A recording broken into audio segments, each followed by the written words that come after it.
This is Michael de Laine of the Copenhagen Voice in Gdansk. With me is Emilia Mustonen, who is part of the Baltic Sea Action Group. Emilia, can you tell me what the Baltic Sea Action Group is, what it does, and how it does it? Okay, first of all, what it is. It is a Finnish foundation.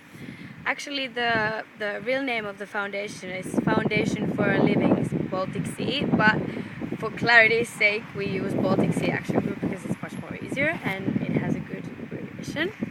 And what we do, first of all, we try to save the Baltic Sea and make it a lot cleaner. And we're sort of a catalyst or an initiator, meaning that we spot problems, we spot things that need to be corrected or made better, and identify the problems at first, like specific problems from all these different areas like eutrophication and maritime hazards and all the four basic programs of the Baltic Sea Action Plan. Yeah, we identify the problems. We look if there is some organization or party that can help us with it, and if you find one, we do a whole lot of digging and see what it needs, who can do it, so what measures need to be taken in general, and we try to connect different players so that the best match could be found in a way that the synergy would be the best overall. So what type of players are we talking about? We're talking about politicians or business people? We're talking about everyone, all levels, because all levels need to be addressed in order to tackle this whole Baltic Sea problem, because as it was described, like decision making, funding, research, they all work basically, but they're in their own kind of containers or their own little spaces, and they are not interacting with each other, and that needs to happen in order for... How do you get the interaction to start? That's the problem. That is the million-dollar question, isn't it? Because like everybody's been here today who's been talking, everybody has been emphasizing the need of cooperation, and that's a fact. And I think that setting a good example so that all these levels can interact with each other, if you find right players, seeing that it can happen, it will do a lot. So that organizations will be encouraged to do the same thing. But is that, say, the biggest challenge facing you at the moment, to find ways of collaboration? It's always a problem. It's a constant problem, and it probably never goes away. But yeah, it is, and it's gonna stay, I would bet, in some sense. Okay. How do you define and find the best and most efficient ways of improving the conditions of the Baltic Sea, which is one of the points you listed earlier? I'm not a scientist, first of all, so I can't give you any milligrams or phosphorus tons or anything like that. Would it be wrong on scientists and others to find... We should all...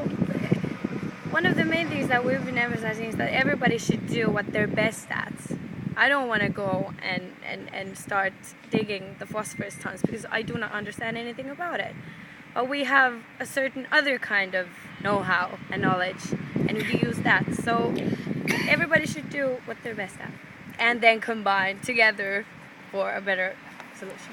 But you listen to experts in the fields to tell you what is the best thing to do in this circumstance? Or will you get 4 or 5 different suggestions from them and choose between them? Basically, we look case by case. So it's if good suggestions come our way, we will most certainly take them in and try to make the best out of it. February will be a big month for you next year. Yes, it will. Why? Very busy.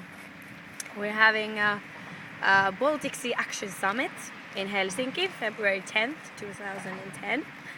And there will be head of states from Baltic Sea catchment area countries or rim countries, and also organizations that have been making these commitments, corporations, all kinds of organizations, and the main aim is to gather them all to the summit that have made a commitment thus far.